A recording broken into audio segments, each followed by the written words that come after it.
Well, welcome today. I'm Pastor Phil, and this is St. Paul's United Church of Christ here in downtown Wausau, Wisconsin. And this is a time that we call Pastor's Pondering. If you notice, I'm sitting in my office, and behind me are books and lots of books. We have Bibles and various kinds of Bibles, various editions. Some of them are very, very old. This one, my goodness, look at this. In pieces, actually. And if I open up the Bible, it is in English, but and many of the Bibles we have are in German. And this Bible, incidentally, has the name Ringel on it. And of course, the Ringel family were very much involved with creating St. Paul's United Church of Christ. And of course, now there's a city called Ringel that's not too far from us. But it's interesting with all the Bibles and all the books I have, and you read through them, how people interpret the Bible. And I'm going to speak about that just a little bit. I had a little incident the other day that made me realize that we all understand this a little bit differently.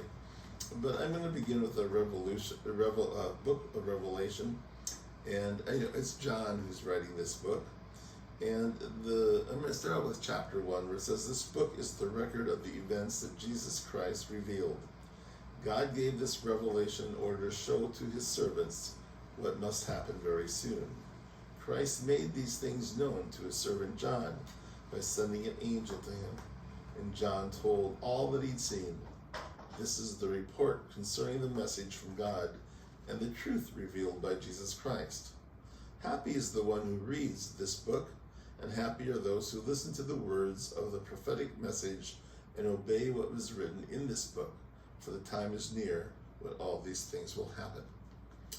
Well, if you're familiar with the book of Revelation, you know that there's a lot of Revelation that's written in different forms. There's metaphors, there's similes, there's visions, there's all kinds of different interpretations of Revelation. But the truth is, much of the Bible is the same way. So today I want to focus on using the Bible as a tool, and I call it a tool for your toolbox of life. So in the Bible, there are a lot of different really suggestions on how to live your life.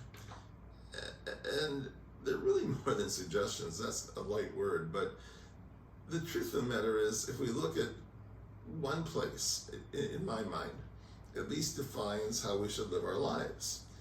And there's lots of information given, but I love this chapter. I read it often.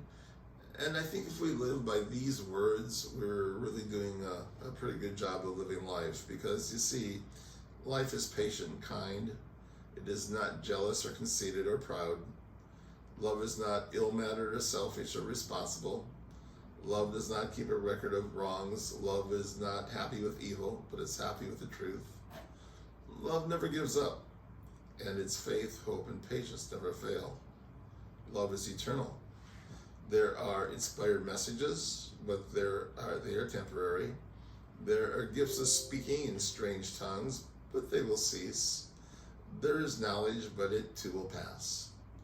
For our gifts of knowledge and of inspired messages are only partial. But when what is perfect comes, then what is partial will disappear. When I was a child, and there's some truth to this, so think about this. When I was a child, my speech, feelings, and thinking were all those of a child.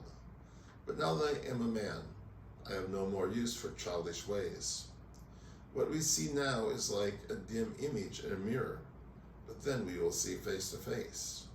What I know now is only partial, but then it will be complete as God's knowledge for me. And here's the verse to live by, I think. Meanwhile, these three remain: faith, hope, and love. And the greatest of these is love. You know, there's lots of messages in the Bible. There's lots of words that tell you how to live your life. But the truth is, without faith, hope, and love, life really is meaningless. So live every day to the fullest. Use this book, the Bible, as your guide.